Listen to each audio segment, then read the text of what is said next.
Shalom Bapak Ibu yang dikasihi di dalam Tuhan, selamat siang. Pada siang hari ini kita akan bersama-sama kembali memikirkan satu tema yang baru, dan siang hari ini kita akan membahas di dalam kitab yang baru, yaitu kitab Hosea. Kitab Hosea ini ada satu kitab yang sangat-sangat menarik untuk kita bahas. Di dalamnya termuat muatan yang sangat menarik dan sangat menolong bagi pertumbuhan kerohanian kita. Sebab itu Bapak Ibu, sebelum kita lebih lanjut membahas kitab Hosea ini, saya mengajak Bapak Ibu untuk berdoa terlebih dahulu. Mari kita satu hati di dalam doa. Bapa di surga, terima kasih untuk siang hari ini. Kami bersyukur untuk kasih setiamu yang besar di dalam hidup kami. Kami berterima kasih untuk kesabaranmu terhadap kami. Kami berterima kasih untuk setiap kesempatan yang Tuhan berikan kepada kami. Dan terima kasih karena Engkau selalu membawa kami, Engkau memegang hidup kami sedemikian rupa. Tanpa pertolonganmu, tanpa pegangan tanganmu dan kasih karuniamu, kami akan terjatuh dan kami akan terhilang dari Engkau. Terima kasih karena Engkau begitu setia kepada kami. Kami bersyukur dan biarlah hidup kami memuliakan Engkau. Bagi kebenaran firman-Mu pada siang hari ini, ajarlah kami belajar untuk menghargai apa yang Tuhan telah begitu banyak berikan kepada kami. Kami bersyukur demi nama Tuhan Kristus kami berdoa. Amin. Ya, Bapak Ibu, kita akan bersama-sama belajar di dalam kitab Hosea. Dan pada siang hari ini kita masuk di dalam pengantar kitab Hosea dan Hosea pasal yang pertama. Kita akan mulai di dalam pembacaan firman Tuhan kita. Terlebih dahulu Bapak Ibu, saya akan membacakan bagi kita semua di dalam Hosea pasal yang pertama. Saya mulai bacakan Hosea pasal yang pertama. Firman Tuhan yang datang kepada Hosea bin Beeri pada zaman Uzia, Yotam, Ahaz, dan Hizkia, raja-raja Yehuda, dan pada zaman Yerobeam bin Yoas, raja Israel. Ketika Tuhan mulai berbicara dengan perantaraan Hosea, berfirmanlah ia kepada Hosea, "Pergilah, kawinilah seorang perempuan sundal dan peranakanlah anak-anak sundal, karena negeri ini bersundal hebat dengan membelakangi Tuhan." Maka pergilah ia dan mengawini Gomer binti Diblaim. Lalu mengandunglah perempuan itu dan melahirkan baginya seorang anak laki-laki. Kemudian berfirmanlah Tuhan kepada Hosea, "Berilah nama Yisrael kepada anak itu, sebab sedikit waktu lagi maka aku akan menghukum keluarga Yehu karena hutang darah Yisrael, dan aku akan mengakhiri pemerintahan kaum Israel. Maka pada waktu itu aku akan mematahkan busur panah Israel di lembah Yisrael." Lalu perempuan itu mengandung lagi dan melahirkan seorang anak perempuan. Berfirmanlah Tuhan kepada Hosea, "Berilah nama Lo Ruhama kepada anak itu, sebab aku tidak akan menyayangi lagi kaum Israel dan sama sekali tidak akan mengampuni mereka. Tetapi aku akan menyayangi kaum Yehuda dan menyelamatkan mereka demi Tuhan Allah mereka. Bukan menyelamatkan mereka bukan dengan panah atau pedang, dengan alat perang atau dengan kuda dan orang-orang berkuda. Sudah menyapi Lo-Ruhama, mengandunglah perempuan itu lagi dan melahirkan seorang anak laki-laki. Lalu berfirmanlah ia, berilah nama Lo-Ami kepada anak itu, sebab kamu ini bukanlah umatku dan aku ini bukanlah Allahmu. Tetapi kelak jumlah orang Israel akan seperti pasir laut yang tidak dapat ditakar dan tidak dapat dihitung. Dan di tempat di mana dikatakan kepada mereka, "Kamu ini bukanlah umatku," akan dikatakan kepada mereka, "anak-anak Allah yang hidup." Orang Yehuda dan orang Israel akan berkumpul bersama-sama dan akan mengangkat bagi mereka satu pemimpin, lalu mereka akan menduduki negeri ini sebab besar Israel, sebab besar hari Israel itu. Amin. Sampai demikian saja pembacaan firman Tuhan kita pada siang hari ini. Bapak Ibu di dalam Tuhan, di dalam pasal yang pertama kita juga akan melihat pengantarnya terlebih dahulu yang akan memberikan gambaran yang lebih utuh dengan latar belakang ini akan sangat-sangat menolong untuk kita melihat bagaimana eh, sesuatu atau kisah di dalam kitab Hosea ini. Jadi Bapak Ibu kasih di dalam Tuhan, Nabi Hosea itu memberitakan suara kenabian yang sangat-sangat luar biasa. Seperti juga akan kita lihat bahwa pelayanan Hosea ini dimulai di kerajaan utara Israel. Hampir 200 tahun setelah Israel terpisah dari Yehuda. Jadi Hosea ini memang melayani di daerah utara atau disebut dengan Israel. Jadi Bapak Ibu tahun 930 sebelum Masehi, kerajaan itu terpecah menjadi dua, Israel Utara dan Israel Selatan. Israel Selatan itu disebut Yehuda, sedangkan Israel Utara sering disebut dengan Israel atau Samaria. Biasanya disebutkan demikian. Dan di sana Bapak Ibu ketika Hosea itu berkarya di Israel Utara, Hosea menyaksikan secara langsung bagaimana para pemimpin Israel itu menjauhkan kerajaan mereka dari Tuhan. Dan bagaimana mereka itu mengandalkan aliansi dengan bangsa-bangsa dan ilah-ilah mereka. Jadi Israel Utara ini tidak mau percaya kepada Tuhan. Sebaliknya mereka mengingkari janji Tuhan dan mereka mengandalkan mengaliansi dan mengandalkan ilah-ilah mereka. Para imam Israel bahkan mereka mengadopsi kepercayaan-kepercayaan dari Asyur, kepercayaan kepada Baal, kepercayaan pada dewa kesuburan, dan di sana dilakukan namanya ibadah-ibadah atau ritual-ritual kesuburan dalam kemabukan dan hawa nafsu yang terkait dengan penyembahan berhala. Jadi itu diadopsi begitu Bapak Ibu. Kemudian ketika mereka mengadopsi kepercayaan itu, mereka mulai menyembah berhala, mereka mulai mempercayai Tuhannya dan lebih parah lagi Bapak Ibu karena di sana itu tidak hanya mengadopsi tapi juga melakukan tindakan-tindakan agamawi. Benar-benar mereka menjauhkan diri dari Tuhan dan lebih parah lagi Bapak Ibu di Israel Utara, Hosea melihat langsung bagaimana orang yang kaya itu menjadi makin kaya, sedangkan yang miskin itu semakin miskin.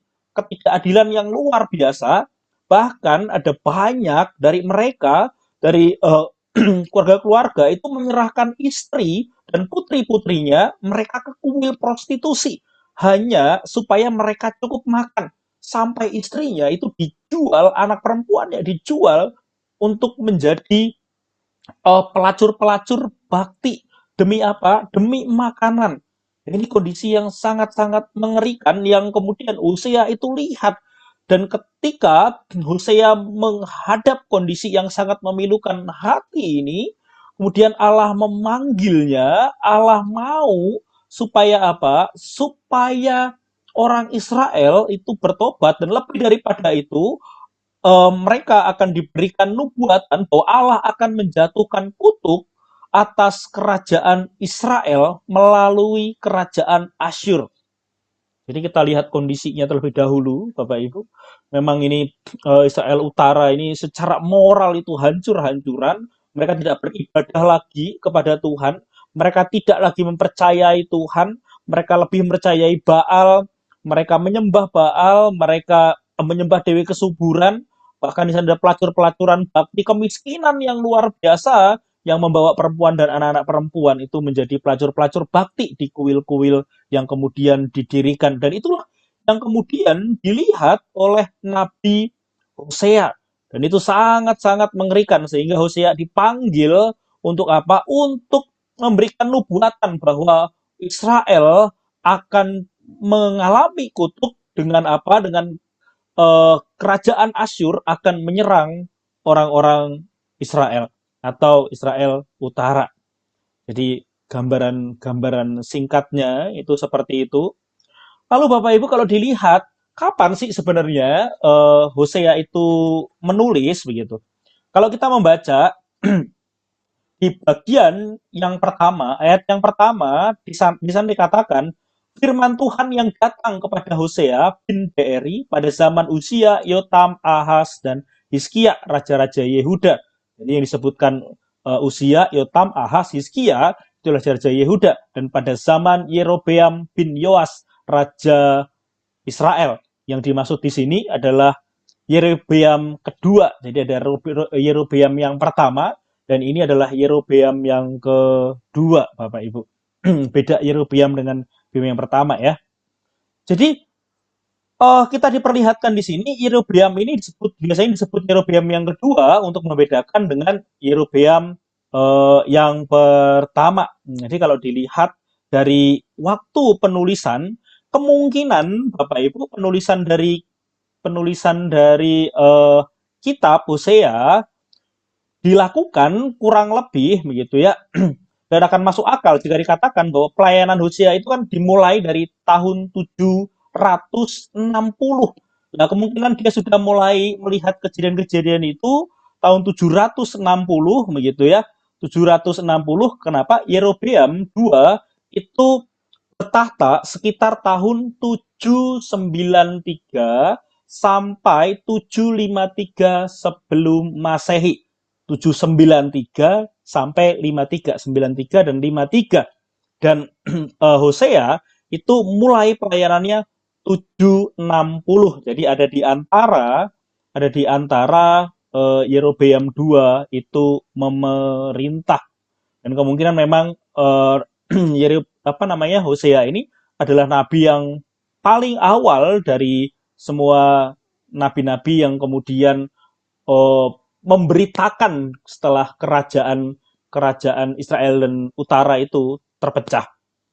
Jadi kita diperlihatkan di sini kemungkinan besar sekali memang juga pelayanan Hosea itu berakhir sebelum 686 sebelum Masehi. Jadi kita lihat Bapak Ibu ya. Kita lihat kemungkinannya tentu kita tidak dapat memastikan kapan Hosea itu hidup begitu ya sampai tahun berapa tepatnya, tapi kemungkinan dia meninggal selama pemerintahan dari Hizkia. Jadi kemungkinan karena pemerintahan Hizkia gitu, dan Hizkia itu 715 sampai 686. Jadi 715 sampai 686, maka kemungkinan Hizkia itu meninggal atau menyelesaikan berakhir pelayanannya sebelum 686 atau sebelum masa berakhirnya pemerintahan dari Hizkia. Jadi kemungkinan Bapak Ibu waktu penulisannya di sekitar tahun itu begitu ya, di tahun sebelum 686 pemerintahan Hizkia itu berakhir. Kalau dilihat dari lokasinya Bapak Ibu kapan Hosea atau di mana Hosea itu kemudian menulis kitabnya, kemungkinan besar Hosea itu justru menulis di Israel Selatan. Kenapa? Kemungkinan Hosea itu memberikan wejangan, memberikan data-data, memberikan bukti bagaimana ketidaksetiaan Israel Utara, dan jikalau orang Israel Selatan mengikuti jejak mereka, maka orang Israel Selatan pun juga akan mengalami hal yang sama. Jadi menjadi satu peringatan. Jadi memang Hosea ini pelayanan di Israel Utara, namun kemudian dia pindah ke Israel Selatan menjelang akhir pemerintahan Yerobeam pada tahun 753 sebelum Masehi. Kemungkinan Hosea itu bermigrasi dari Israel Utara ke Israel Selatan. Bapak Ibu itu sungguh menarik gitu ya, sungguh menarik karena ditulisnya di masa masa Hizkia.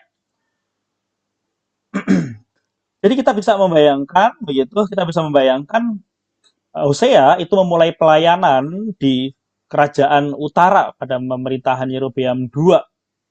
Namun kemudian berpindah ke Israel Selatan. Dan di sana Bapak Ibu, bagaimana Hosea itu melihat setiap kejadian-kejadian itu sangat-sangat mengerikan begitu. Untuk mereka, untuk orang-orang Israel Utara percaya kepada Tuhan, itu adalah hal yang sangat-sangat sulit. Kenapa? Karena mereka melihat kerajaan utara pada masa pemerintahan Yerobeam II, mereka itu hidup di dalam kesewenang-wenangan, imam-imam dan kaum bangsawan Israel itu sungguh-sungguh mengubah Israel itu menjadi mimpi buruk. Mereka menyembah dewa palsu daripada bangsa-bangsa lain. Mereka menggunakan kekerasan, mereka memaksa putra-putra orang miskin untuk berperang agresif militer, juga istri-istri dan putri anak-anak perempuan yang miskin agar melakukan prostitusi juga. Jadi ini keadaan yang sangat-sangat mengerikan dari Israel Utara. Maka panggilan terhadap Hosea itu muncul melihat keadaan yang demikian. Maka apa yang dilakukan Bapak Ibu? Kemudian Hosea itu memberikan nubuatan tentang penghukuman Israel Utara. Jadi penghukuman kepada Israel Utara. Apa yang menjadi instrumen dari penghukuman? Jadi yang menjadi instrumen utama dari disiplin Allah adalah kerajaan Asyur. Jadi kerajaan Asyur ini memainkan peran yang sangat penting di dalam kerajaan utara, dan itu terjadi ketika kerajaan Asyur yang dipimpin oleh Kaisar Agung Tiglat-Pileser yang tiga naik tahta pada tahun 744 sebelum Masehi. Jadi kita bisa melihat bagaimana Hosea itu masuk di dalam dunia pelayanannya, dan kerajaan Asyur itu mulai berkembang dengan sangat pesat di bawah Tiglat-Pileser yang ketiga, itu tahun 744 sebelum Masehi. Dan Hosea memberitakan bahwa Israel akan mengalami pemusnahan oleh kerajaan Asyur. Ini Asyur sebagai kekuatan yang menonjol ketika Tiglat-Pileser III menjadi raja di tahun 744 sebelum Masehi. Hosea juga mencatat nubuatan tentang invasi Asyur ke Israel pada tahun 732. Jadi ada berapa tahun Bapak Ibu? Tahun 744 sebelum Masehi, jadi 744 sebelum Masehi, kerajaan Asyur itu berdiri, kerajaan Asyur itu berkembang dengan luar biasa di bawah Tiglat-Pileser yang ketiga, dan 744 732, berarti ada jeda waktu dari 44 ke 32 Bapak Ibu ya. Kemungkinan ada 12-an tahun begitu. Kemudian Asyur itu menyerang. 732 Asyur itu menyerang Israel Utara. Menyerang Israel Utara itu yang pertama, invasi yang pertama, dan invasi yang kedua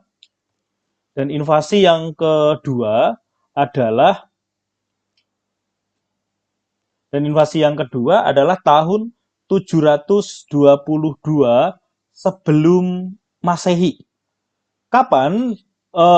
Dan tahun 722 sebelum Masehi, bangsa Asyur itu menghancur leburkan kerajaan Israel.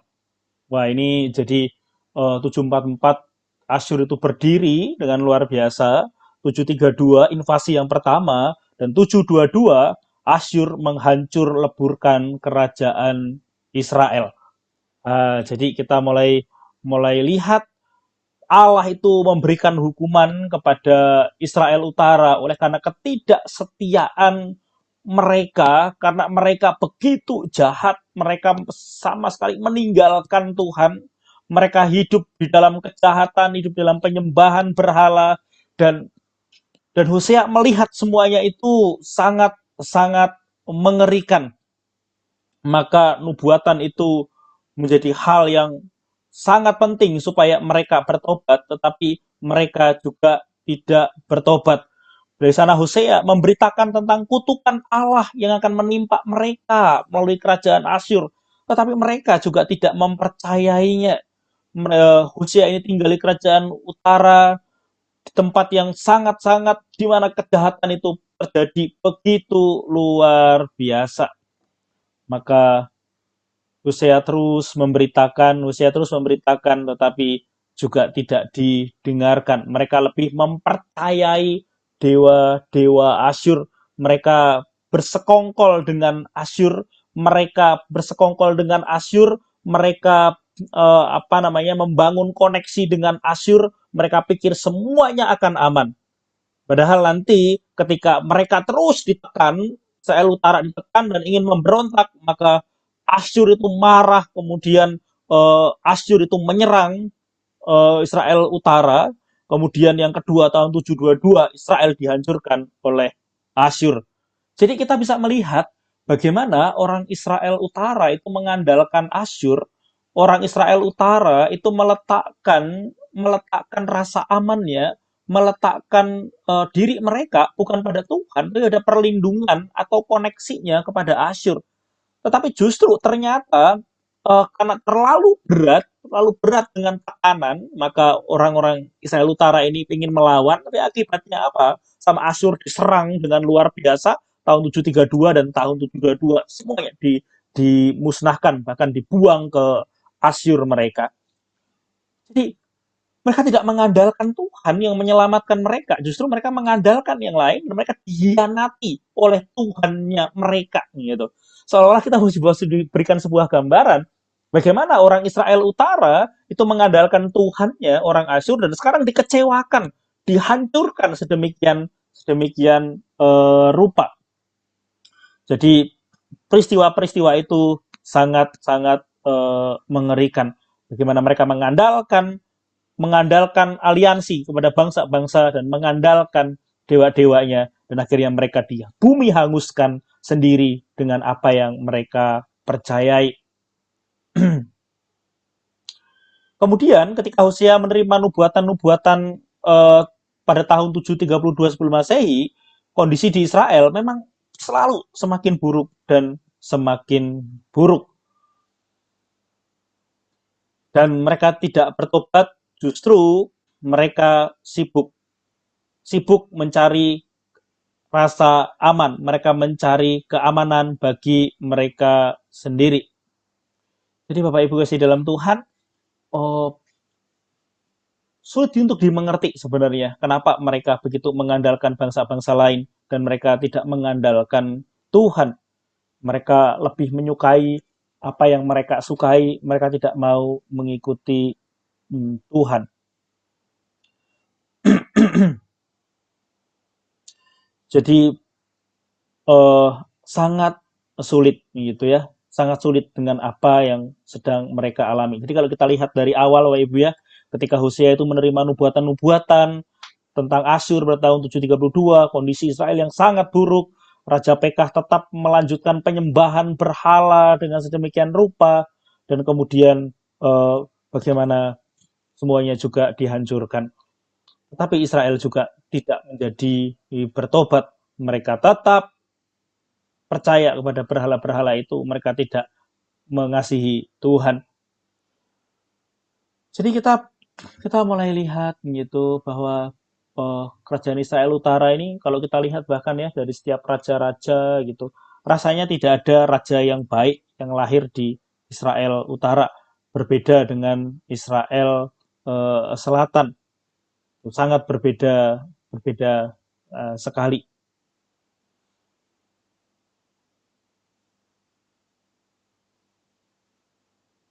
Ya, tahun 3722 semuanya dihancurkan sedemikian rupa.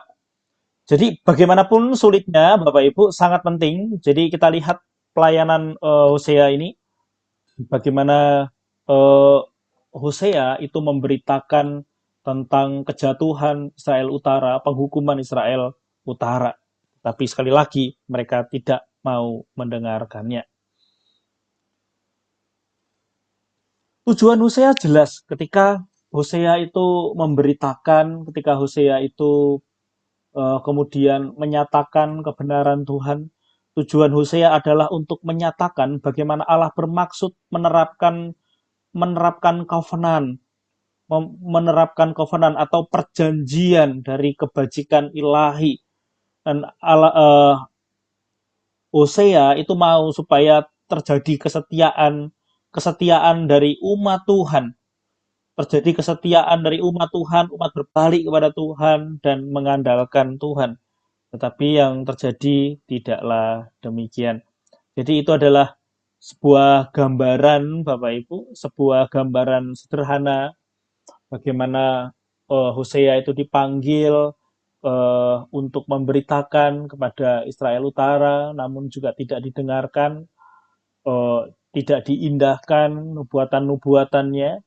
Kemudian Hosea pindah ke Israel Selatan di masa-masa sampai dengan akhir hidupnya, begitu.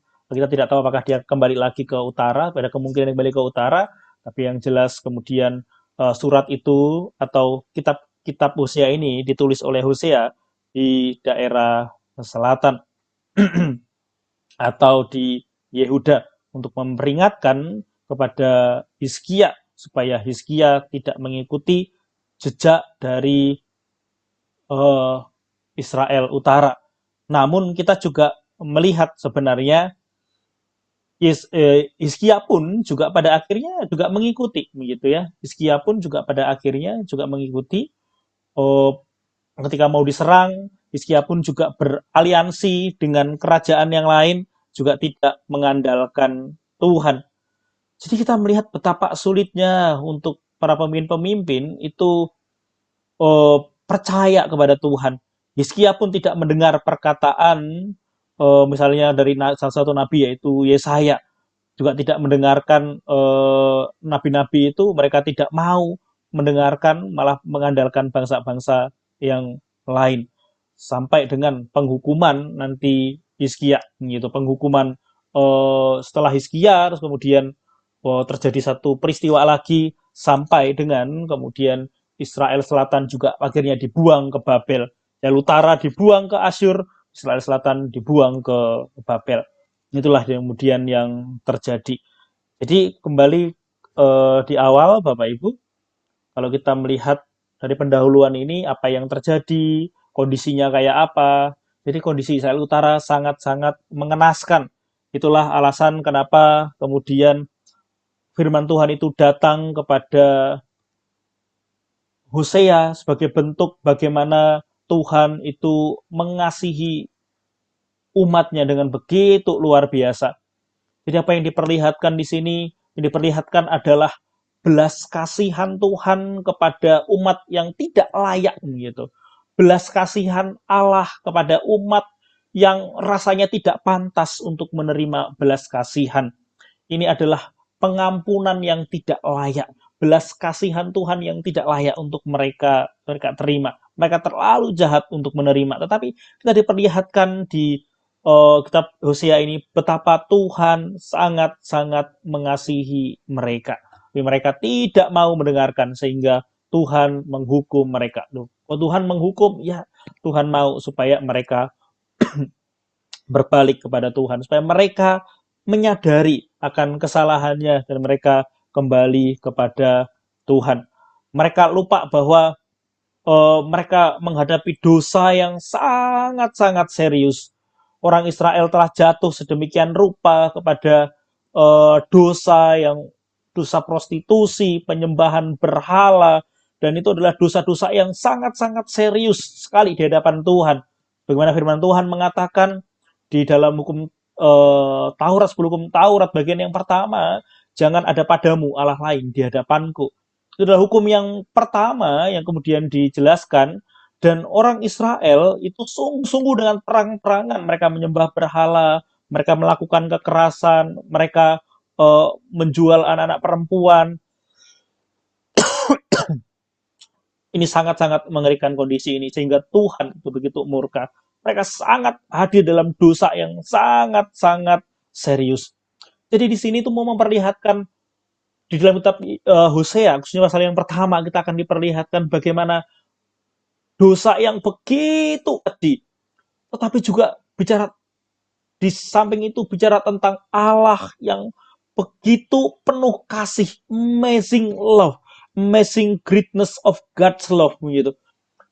Kasih Allah yang begitu luar biasa, ketidaksetiaan Israel itu di apa namanya?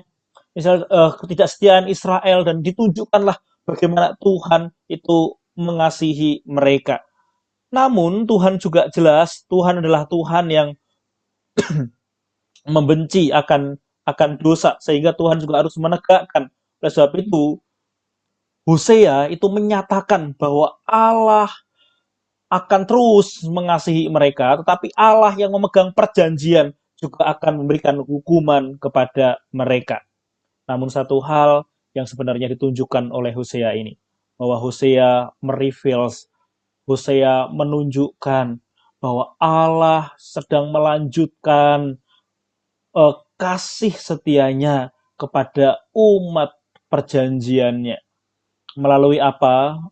Melalui nanti kisah di dalam kisah Hosea, bagaimana Hosea mengambil seorang perempuan yang tunasusila dan bagaimana Hosea diminta untuk mengambil menjadi sebuah gambaran bagaimana Allah itu mengasihi umat, bagaimana Allah itu mengambil umat yang sungguh-sungguh berselingkuh, umat yang tidak setia, umat yang gambarannya adalah perselingkuhan begitu ya, satu yang menjijikkan sekali dan Allah itu tetap mau mengasihi. Nah, kita akan melihat itu nanti di ayat 1 di Hosea pasal yang pertama. Tapi yang kita lihat pertama di sini bagaimana besarnya kasih Allah pada umat dan itu ditunjukkan melalui simbol dari keluarga Hosea. Keluarga Hosea ini menjadi simbol dari bagaimana Allah mengasihi, bagaimana Allah peduli kepada umatnya dan bagaimana keluarga yang dysfunction ini juga menjadi simbol ketidaksetiaan daripada Israel dan bagaimana Israel terus hidup di dalam penyembahan-penyembahan berhala menduakan Tuhan. Nah, mari kita akan melihat pada ayat yang pertama dari Hosea, kita mencoba untuk masuk di dalamnya. Jadi Bapak Ibu, dikatakan ayat pertama firman Tuhan yang datang kepada Hosea bin Beeri pada zaman Usia, Yotam, Ahaz, dan Hizkia, raja-raja Yehuda, dan pada zaman Yerobeam bin Yoas, raja Israel. Jadi ini diberitakan tentang pelayanan daripada Hosea, meliputi raja-raja dari Israel Selatan dan juga raja dari Israel Utara. Ini adalah rentang daripada pelayanan Hosea. Lah, kemudian dari sana kita diperlihatkan di ayat yang kedua, gitu ya, di ayat yang kedua. Jadi ayat yang kedua atau kita baca dari ayat 1 sampai 3 ini berbicara tentang apa? Tentang Allah dan simbol pernikahan begitu ya, simbol pernikahan untuk menunjukkan Allah dan umatnya. Ayat 1 sampai yang ketiga, maka saya bacakan 2 dan 3-nya juga. Ketika Tuhan mulai berbicara dengan perantaran Hosea, berfirmanlah ia kepada Hosea, pergilah kawinilah seorang perempuan sundal dan peranakanlah anak-anak sundal, karena negeri ini bersundal hebat dengan membelakangi Tuhan. Maka pergilah ia dan mengawini Gomer binti Diblaim, lalu mengandunglah perempuan itu dan melahirkan baginya seorang anak laki-laki. Sebuah pengantar, sebuah gambaran daripada sebuah keluarga. Kalau kita pikir-pikir gitu ya, maka betapa mengerikannya begitu. Ini seorang nabi diminta untuk mengambil, pergilah dan kawinilah seorang perempuan sundal begitu. Kemungkinan ini adalah perempuan yang juga dari pelacuran bakti yang ada untuk mereka mempersembahkan diri kepada dewa kesuburan, dan kemungkinan ini adalah salah satu di antara mereka. Dan sebagai seorang seorang nabi, Hosea diminta untuk mengambil, pergilah dan kawinilah seorang perempuan sundal. Jadi kita bisa memikirkan apa yang dipikirkan Hosea begitu, apa yang kira-kira yang dirasakan oleh Hosea begitu.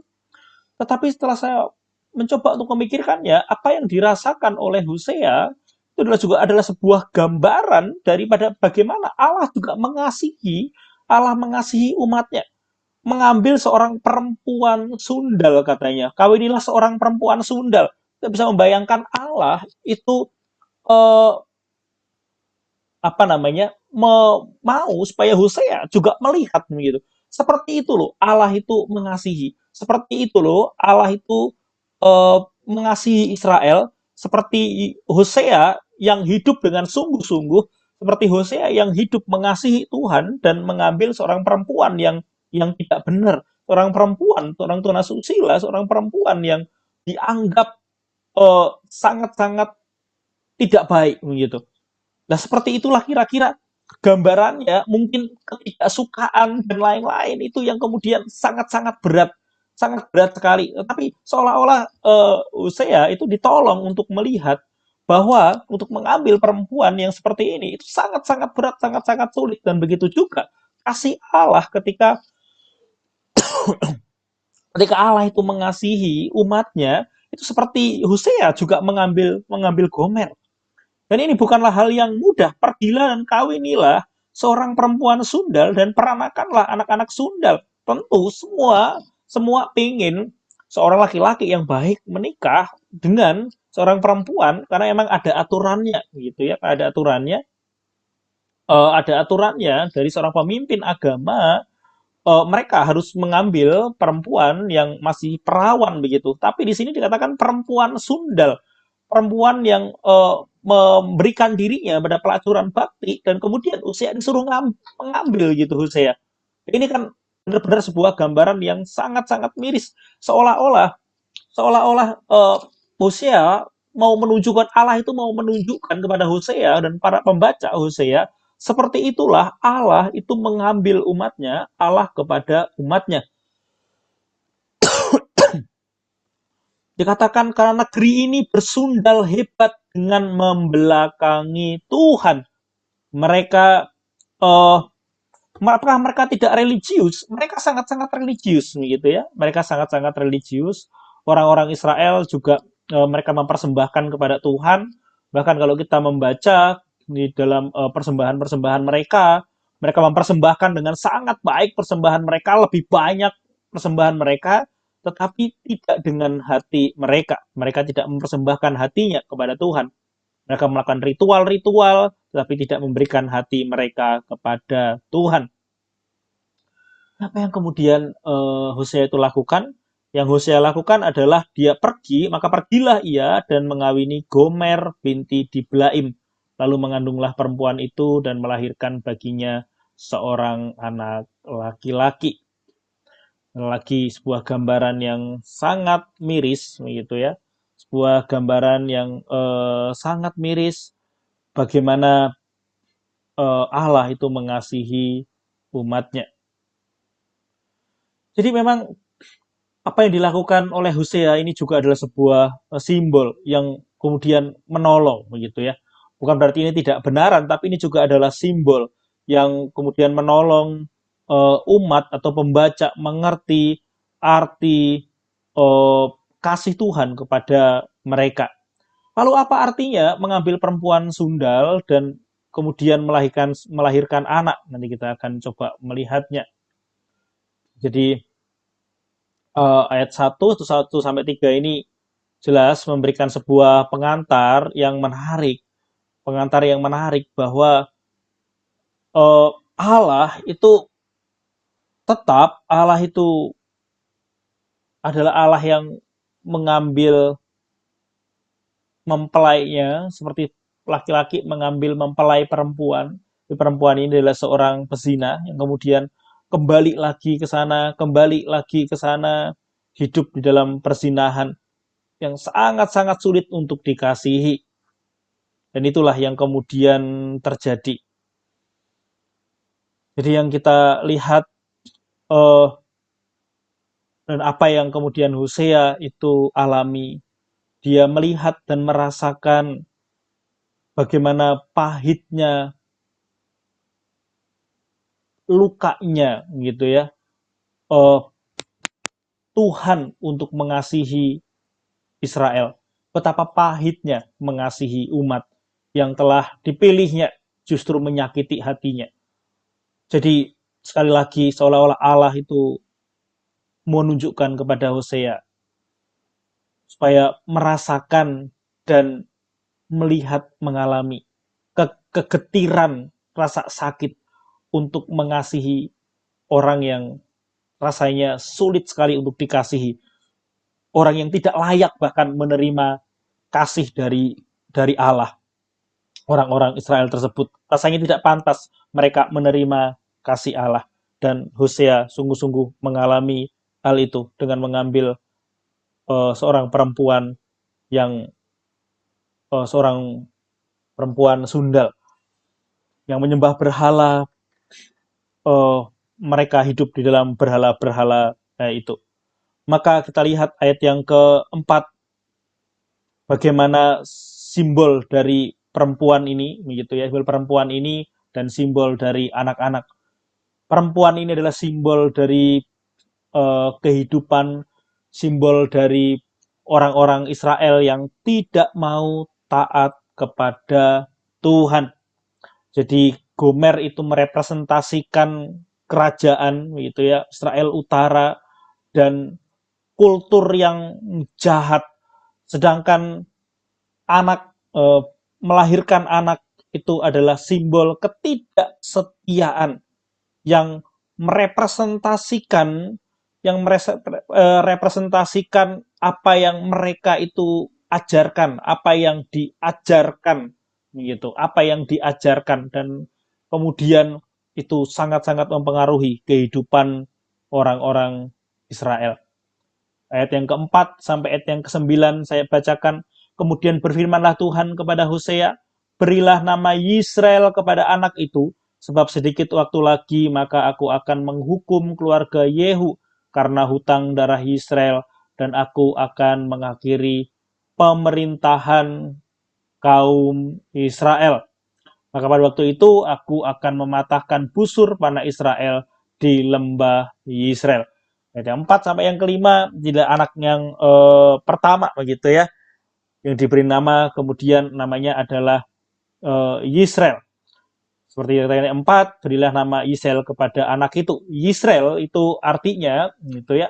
Yisrael itu artinya Allah yang menghukum.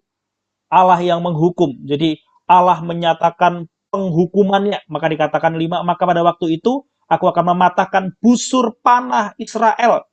Busur panah, apa yang mereka andalkan, kekuatan mereka, kemudian dipatahkan oleh Tuhan di lembah Yisrael. Allah itu menghukum umatnya. Allah menghukum umatnya dengan mematahkan kekuatannya mereka. Wah, mereka begitu mengandalkan dirinya, mengandalkan aliansinya. Tuhan patahkan dengan sedemikian rupa. Jadi anak yang pertama ini kemudian mengingatkan penghukuman Allah, mengingatkan apa yang akan terjadi kemudian, bahwa Allah akan menghukum umatnya yang tidak setia kepada Tuhan. Jadi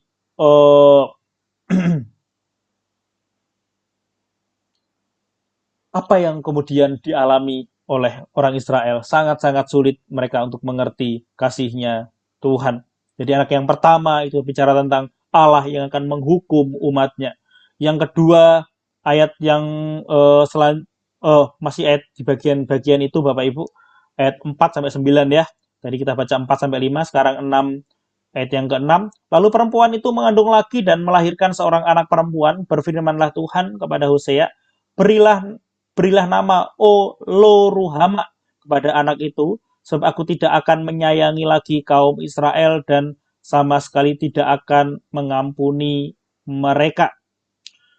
7. Tetapi aku akan menyayangi kaum Yehuda dan menyelamatkan mereka demi Tuhan Allah mereka. Aku akan menyelamatkan mereka bukan dengan panah atau pedang, dengan alat perang atau dengan kuda dan orang-orang berkuda. Jadi kita dilihatkan ini anaknya yang kedua, begitu ya. Kemungkinan ada beberapa pendapat mengatakan bahwa ini bukanlah anak dari Hosea begitu, tapi anak yang mungkin dari tempat pelacuran itu. Tapi kita diperlihatkan sekali lagi bagaimana Tuhan itu tetap mengasihi, Tuhan itu tetap mengambil begitu ya, mengambil umat yang berdosa ini. Lalu perempuan itu mengandung lagi dan melahirkan seorang perempuan dan diberikan nama Lo Ruhama. Ruhama sendiri artinya menyayangi begitu ya. Akan menyayangi. Lo itu artinya tidak disayangi, tidak dikasihi. Jadi yang pertama Yisrael artinya Allah yang menghukum, yang kedua anaknya Lo Ruhama tidak disayangi atau tidak dikasihi, seolah Allah tidak mau menyayangi mereka lagi. Kan selalu dikatakan bahwa mereka adalah umat kesayangan Allah, mereka adalah umat pilihan Allah, umat yang sangat dipedulikan oleh Allah, tetapi mereka sama sekali tidak mempedulikannya, mereka tidak mau mengasihi Tuhan, mereka memilih jalannya sendiri. Maka Tuhan mengatakan dari umat kesayangannya, sekarang Allah mengatakan beli nama Lo Ruhama pada anak itu, karena aku tidak menyayangi kaum Israel. Ini hal yang sangat berat sekali. Orang Israel Utara begitu mempercayai Baal, begitu mengandalkan kekuatannya, mengandalkan persekutuannya dengan Asyur, tidak mau mengandalkan Tuhan. Hidup dengan sangat-sangat jahat sekali. Dan kemudian Tuhan mengatakan, berilah nama Lo Ruhama kepada anak itu. Aku tidak akan menyayangi. Jadi anak yang pertama itu Tuhan sedang mengatakan sesuatu. Anak yang kedua Tuhan juga sedang mengatakan sesuatu. Jadi gambaran keluarga ini menjadi sebuah simbol bagaimana Allah itu menghukum, Allah itu memberikan nubuatan kepada Israel Utara. Tapi ayat yang ketujuh berbeda sekali dengan Israel Selatan, gitu ya. Israel Selatan itu lebih mendapatkan apresiasi yang positif, tetapi aku akan menyayangi kaum Yehuda, Israel Selatan, dan menyelamatkan mereka demi Tuhan Allah mereka. Karena kita melihat tadi di ayat yang pertama, pasal pertama ayat yang pertama,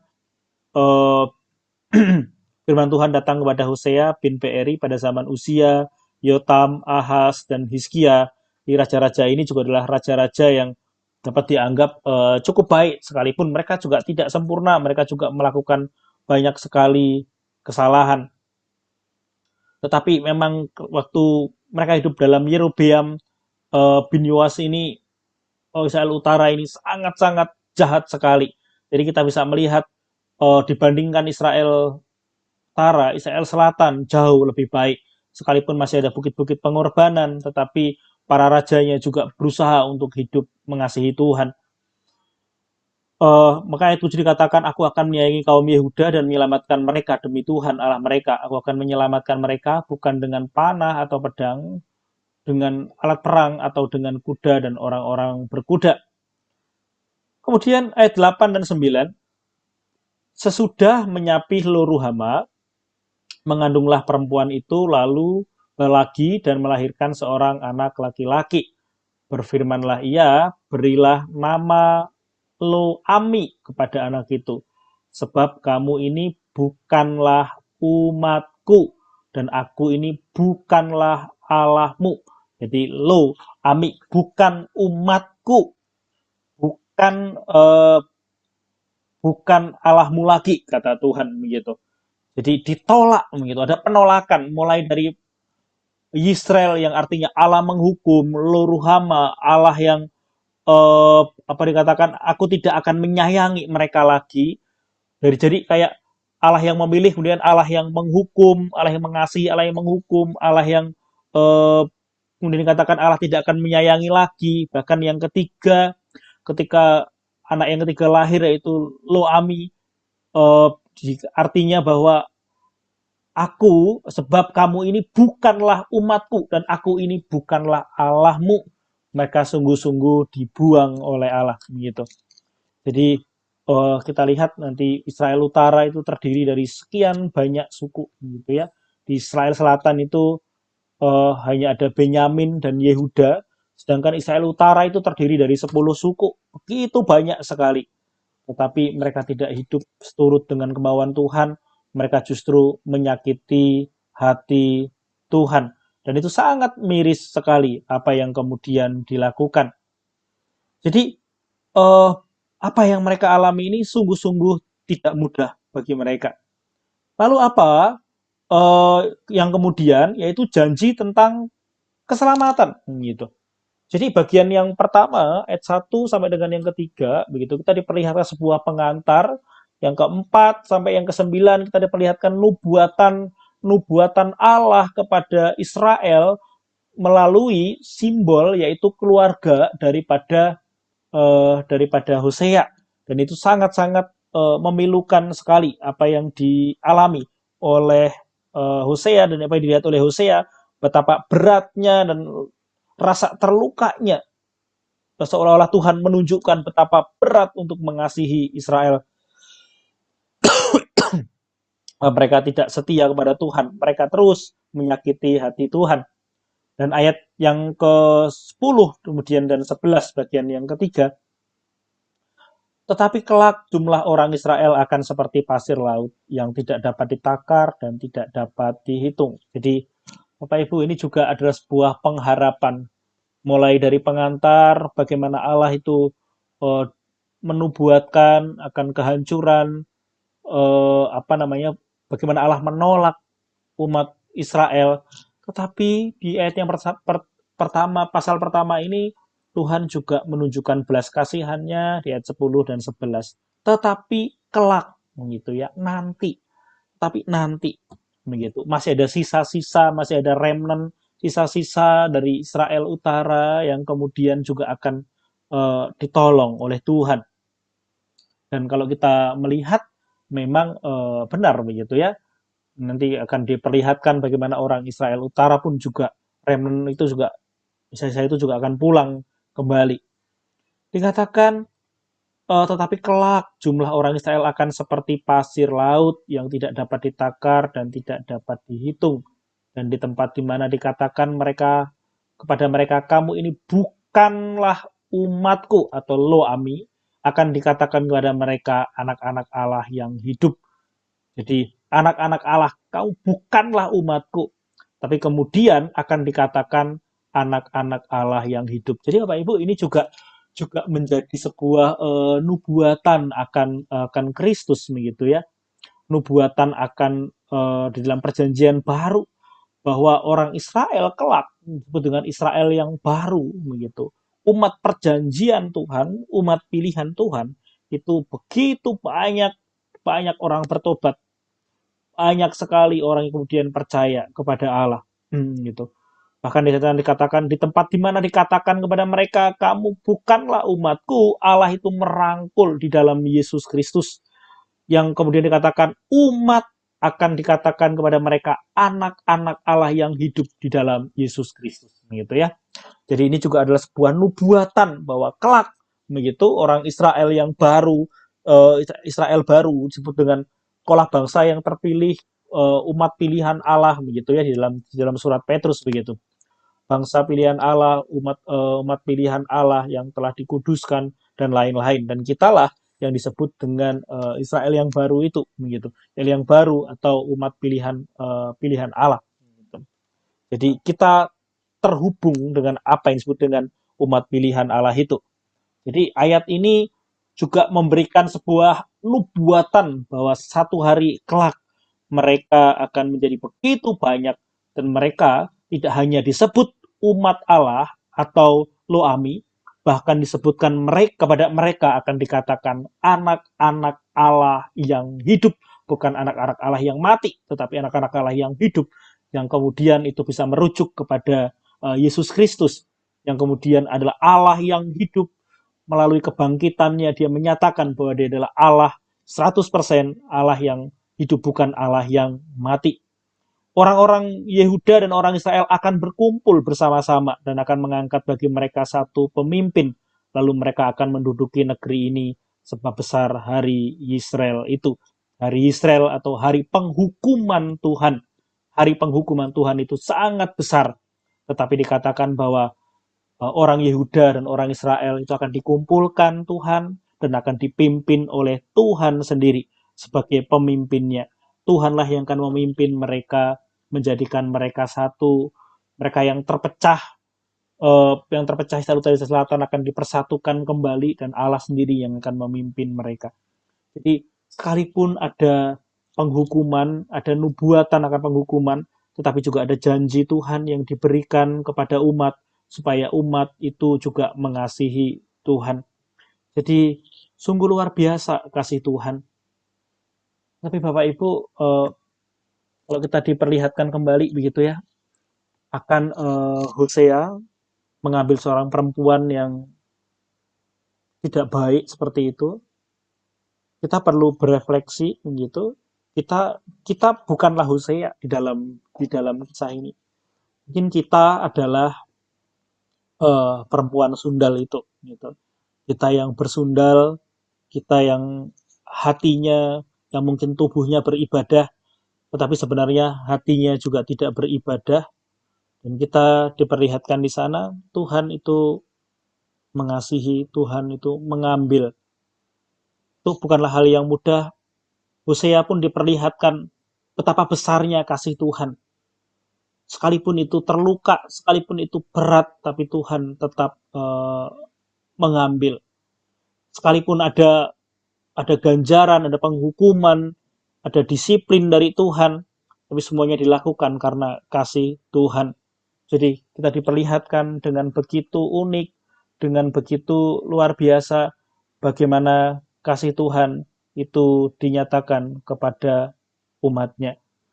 Jadi Bapak Ibu di dalam Tuhan, justru yang kita lihat dalam kitab Hosea ini betapa jahatnya hati manusia, begitu ya, betapa jahatnya hati manusia, dan ditunjukkan bahwa manusia sungguh tidak dapat menyelesaikan dosa, sekalipun perilaku agamawi, sekalipun perilaku sebagai seorang Kristen, orang Kristen begitu ya, tetapi Tuhan sungguh melihat hati kita, Tuhan melihat hati manusia kita ini.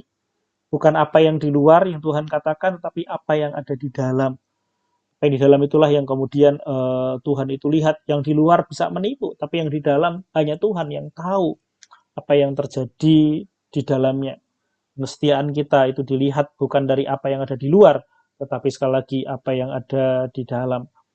Dan kita diperlihatkan betapa besarnya kasih Tuhan. Dan bagaimana Allah mengasihi dengan terluka begitu ya. Allah mengasihi hingga terluka. Mungkin itu juga sebuah gambaran yang kemudian akhirnya itu dinyatakan di dalam Yesus Kristus. Allah mengasihi hingga terluka, begitu pedih. Allah mengasihi dinyatakan dalam Yesus Kristus di atas kayu salib dengan tangisan, dengan rasa sakit. Allah mengasihi dengan rasa sakit, bukan dengan tertawa. Tapi Allah mengasihi kita seperti Hosea yang mengambil Gomer, begitu Allah yang mengasihi kita, mengambil kita seorang yang bersundal dalam hati, bahkan mungkin juga di dalam tindakan, tapi Allah mengasihi kita. Justru ini membawa kita kepada pertobatan yang sejati. Jadi ini adalah bagian-bagian yang sangat menarik, Bapak Ibu ya. Bagian yang sangat menarik. Jadi sekali lagi, Bapak Ibu, yang dalam Tuhan, kitab Hosea ini adalah kitab tentang luar biasa kasihnya Tuhan. Luar biasa apa yang Tuhan itu perbuat. Di sana ada berapa bagian sebenarnya kita bisa membagi surat kitab Hosea ini di dalam 3 bagian. Bagian yang pertama itu bicara tentang penghakiman dan pengharapan, ayat 1, pasal 1 ayat 2 sampai 3, ayat yang kelima Di sana penghakiman dan pengharapan itu diberitakan. Kemudian bagian yang kedua adalah pengungkapan penghakiman. Pasal 4 ayat yang pertama sampai 9 ayat yang ke-9. Dan yang terakhir bagian C itulah pengungkapan pengharapan. Jadi ada penghakiman dan pengharapan. Kemudian bagaimana penghakiman itu dinyatakan dan diakhiri dengan pengungkapan pengungkapan pengharapan gitu. Nanti di sana ada tentang buah-buahan, pohon palma, pohon anggur yang subur, bagian terakhir anak sapi yang terlatih, anak yang terkasih begitu. Jadi kita diperlihatkan Tuhan sungguh-sungguh mengasihi. Tuhan itu tidak pernah main-main dalam mengasihi, bahkan ia mengasihi dengan terluka, ia mengasihi dengan rasa pahit, ia mengasihi dengan rasa sakit. Kalau boleh digambarkan seperti apa yang dialami oleh Hosea begitu. Allah mengasihi dengan sedemikian rupa, bukan dengan cara yang mudah, tapi dengan cara yang paling berat. Allah itu mengasihi. Tentu kita pengen yang terbaik. Siapapun kayak Hosea, kalau boleh digambarkan juga pengen yang terbaik. Tetapi seperti itulah Allah itu mengasihi kita, mengambil kita, bukan karena kita baik, tapi Dia tetap mengasihi kita. Dan ini menjadi momen kita boleh memberikan respon untuk mengasihi Tuhan. Ini adalah hal yang tidak mudah yang Allah itu lakukan bagi kita. Biarlah kita sungguh-sungguh mengasihi Tuhan dengan apa yang Tuhan telah kerjakan dalam hidup kita. Juga di dalam Tuhan, kita sudah memiliki sedikit gambaran tentang latar belakang, tentang penulisan, tentang apa yang dinubuatkan, tentang kekejian orang Israel Utara, dan bagaimana Tuhan menunjukkan melalui Hosea mengambil Gomer, dan kita juga ditunjukkan bagaimana kasih Tuhan itu melimpah. Bahkan juga ada nubuatan tentang Israel Utara dan Israel Selatan. Mereka akan disatukan kembali. Mereka bukan hanya menjadi umat, tapi menjadi anak-anak Allah. Yaitu nubuatan yang akan merujuk kepada Yesus Kristus yang kemudian datang untuk menyelamatkan kita yang berdosa. Di dalam kebangkitannya, di dalam kasih kemurahannya, kita menjadi anak-anak Allah di dalam Yesus Kristus. Dan itu adalah pengharapan yang luar biasa, pengharapan yang Allah itu berikan kepada kita. Itu adalah janji Allah yang selalu dinyatakan menjadi jaminan dalam hidup kita. Sebagaimana kita punya tema gereja yang sangat menarik begitu ya, tema gereja yang sangat menarik supaya kita ini benar-benar hidup oleh iman. Hidup oleh iman itu adalah hidup di dalam kepastian yang Tuhan berikan, hidup dalam jaminan yang Tuhan berikan. Tidak hanya jaminan kepastian itu dibuktikan bahwa iman itu juga adalah bukti dari kasih Allah yang tidak kelihatan. Kasih Allah yang tidak kelihatan. Allah yang tidak kelihatan dibuktikan di dalam Yesus Kristus. Maka setiap kita percaya kepada Tuhan, kita melihat betapa besarnya kasih Tuhan. Betapa besarnya kasih Tuhan kita bisa lihat di dalam Yesus Kristus yang tersalib untuk menyelamatkan kita. Tuhan Bapak Ibu, kiranya itu menolong kita, dan Bapak Ibu juga akan mengikuti untuk sesi selanjutnya yang akan dibawakan oleh Bapak Penatua Lindra Haryanto. Mari kita satu hati di dalam doa. Mari kita berdoa. Bersyukur Tuhan untuk kasih setiamu. Kami berterima kasih untuk berkat-Mu. Masih ada banyak hal Tuhan yang kami harus bahas di pendahuluan ataupun pasal yang pertama. Tetapi Tuhan, melalui keterbatasan waktu ini, kiranya Tuhan juga menolong kami, memberikan sedikit gambaran, supaya kami juga boleh mengikuti kisah kasih Tuhan yang begitu ajaib bagi kami yang tidak layak ini. Terima kasih Tuhan, berkatilah kami untuk mengiring Engkau, dan ajari kami untuk setia kepada Engkau ya Tuhan. Terima kasih, berkati untuk sebentar sore, Tuhan berkati untuk apa yang akan kami dengar dari Bapak Penatua Lindra. Bersyukur dan terima kasih, inilah doa kami, demi Kristus Yesus kami berdoa, haleluya, amin. Demikian Bapak Ibu, Tuhan Yesus memberkati kita sekalian.